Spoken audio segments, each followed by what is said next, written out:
Yo, what's going on, guys? And today, my hair's wild right now, but it's late. Got to do some, studying, a little data analysis for my PhD. But of course, we have NBA League Pass in the background. And Antonio Reeves was a guy that, if you guys follow my pre-draft work, either on hoopshype.com or here, where we've been doing it longer, Antonio Reeves was a guy that just from his shooting ability, was a guy that I full-heartedly knew was going to be able to make it to the NBA. And honestly, I didn't think it was going to be this early and this dominant of obviously they lost the game, but like, it's just a standout. Let's just get into this video. Hit this like and subscribe button. I want to hear from New Orleans Pelicans fans. What do you guys think of Antonio Reeves? Yes, the injury situation in New Orleans is one that is absurd. Willie Green is just trying to keep this team together, and it's wild, the players that are out there on the floor. No offense to them, they're world-class basketball players, but to think that how many guys they have injured. And then also David Griffin, he's switched out the training staff here multiple times and they still can't stay healthy. So I need to hear your guys' opinion.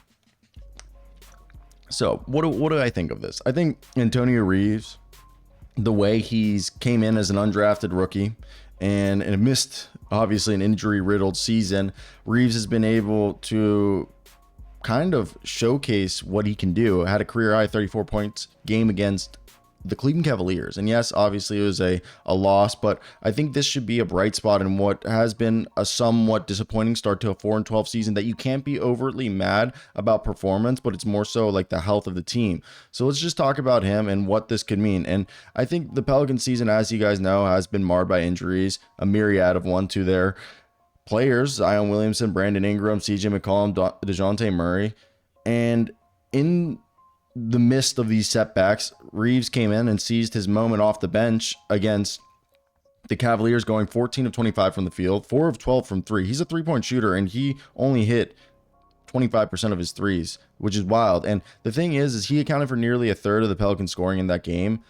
And his ability to actually be able to create these opportunities when the team sorely needed it, for a squad that has the league worst field goal percentage of 43.5% and a bottom tier offensive production of 103.5 points per game, sitting at 14th in the West with a negative 11.9 net rating. I think just seeing a guy like Antonio Reeves, once the team gets healthy, hopefully sooner rather than later, he's going to be someone who could help boost their second worst 3-point shooting percentage as a team, which is 34%, and the third worst field goal percentage. And yeah, again, these injuries are compounding their woes, as Zion Williamson, who's averaging almost 23 points on 45% from the field, has only played 6 games. Brandon Ingram averaging 23 points and 6 rebounds, 46% from the field, 15 games. CJ McCollum, who's shooting almost 45% from the field and almost 19 points a game, 4 assists, has only played 4 games. So Reeves, who's 46.9% shooting, though in limited minutes, is showing that he could be someone who efficiently comes in. And he was a career 38.9% three-point shooter on high volume, and they signed him to a cheap, deal, as he's making like a little over $1 million this year. And he's someone that I really thought was just going to be a three-point shooter and a guy who had enough length at like almost 6'5" to be a two-way guy who's becomes a rotational player in the NBA. 6'4". I was a little overzealous on that hype, but he's a guy who showed his willingness. And I think the thing is that with the injuries to this team, we are getting at least to see a starting lineup that features two-way players like BJ Boston and guys that they brought in off the streets on minimum deals next to him, like Javonte Green. I think Yves Messi, a rookie out of Baylor, is averaging 7 and 7, 7.7 rebounds in 23 minutes, and BJ Boston, a two-way player, two-way guy, but averaging 12 points, finally looking like a guy who could be like a key rotational player, former 5-star recruit. If you guys don't remember, yeah, he's shooting 33% from three, but I think you lower the usage rate, I think the efficiency goes up.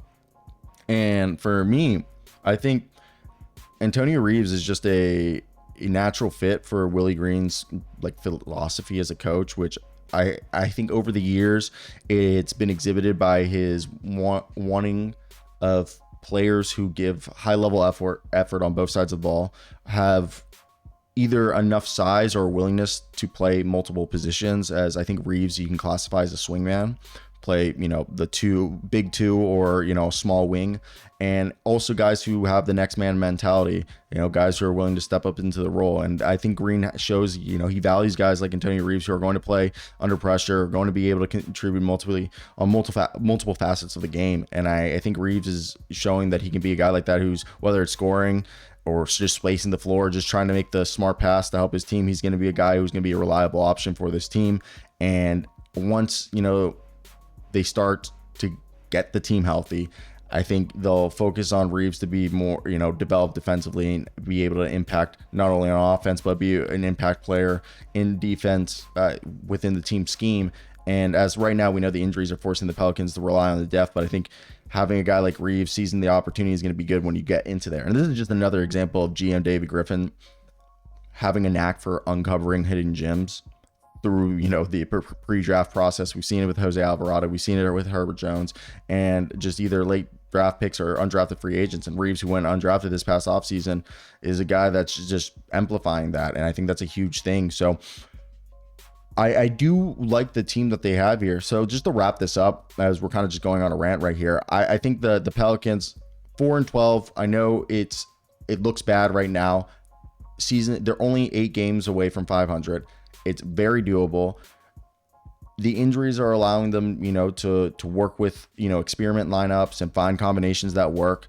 And to think about it this way, look, this is going to be a situation where I think hopefully sooner rather than later, they get healthy and we get to see everybody out there on the floor, and it's going to be a good looking team. Because if you guys believe it, whether or not, I'll show you guys on the screen right now. My opinion, once this team gets healthy, all right, I'll show you. Let me pull up I thought I had it loaded, but I didn't. Right here is going to be the current depth chart for the New Orleans Pelicans. There you go, ladies and gentlemen.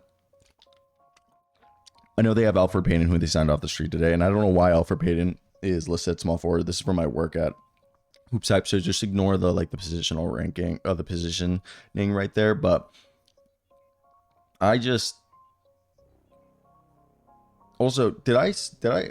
Antonio Reeves start or come off the bench? I thought he was off the bench tonight. I could be wrong, and he started. And I thought he came off the bench. He probably started. No, he came off the bench. Yeah, did Alfred Payton actually start this game? Wow. But I didn't see the beginning of the game, so my apologies on that one. I'll full-heartedly admit it that I popped into that game a little late. But yeah, just looking at this, look at this. Trey Murphy, Brandon. So you assume, okay, all these guys get in. So you got 8 dudes missing from your rotation. Only guys who would stay in that we see right now are probably Daniel Tice and Yves Messi. So 10. I mean, you could realistically say Reeves could be your 11th or 12th or 13th guy. Yeah, I mean, it's not terrible, but I think it's a good find. Let me hear you guys' thoughts. That's basically my thoughts on it. I think it's a really exciting moment.